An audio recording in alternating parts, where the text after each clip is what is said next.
ionization enthalpy 1 of cesium is 376 kilojoules per mole. Maximum number of Cs plus ion that can be produced by per joule of energy absorbed by a sample of gaseous Cs atom is.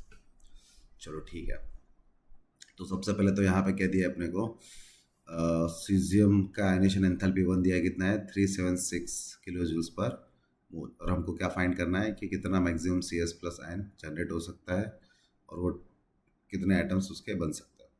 ठीक है, तो हमको पता है यहाँ पे है कि जो 1 मोल है, 1 मोल में कितना एटम होता है 6 इंटू 10⁻23। अब तो मोलेसर एटम क्यों लिए हमने यहाँ पे एटम इसलिए लिए क्योंकि यहाँ पे जो वैल्यूज है ना वो एटम के टर्म्स में। क्लियर हुआ यहाँ पे क्या बोल रहा हूँ मैं? चलो ठीक है, तो सबसे पहले हम क्या ढूंढेंगे 1 मोल के लिए ढूंढेंगे ये चीज़, क्योंकि यहाँ पे हमको नंबर ऑफ मोल्स नहीं दिया ना, तो हम क्या करेंगे 376 इंटू 10⁻³ जूल्स पर मोल में, मैंने किलो जूल्स को कन्वर्ट किया किसमें जूल्स में, क्योंकि मुझे यहाँ पे एटम्स चाहिए था, ग्राम पर मोल में हमारे नंबर ऑफ मोल्स की यूनिट होती है। ठीक है, अपॉन 6.022 10⁻23। एक मोल में कितने एटम्स होते हैं 6.022 होता है।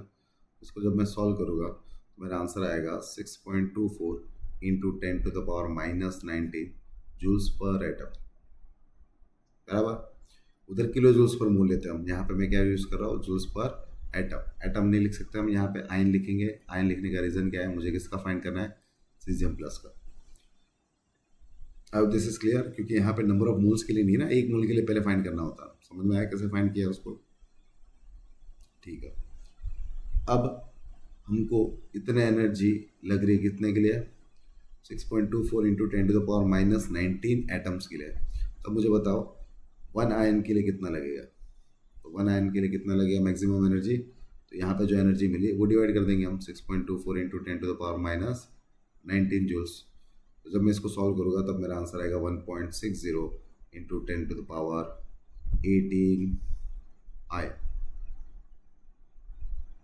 पर जूल्स। इतने आयंस को एक जूल्स के लिए इतना एनर्जी हमको रिक्वायर होगा। सो यहाँ पे हमारा correct option is C is our correct option.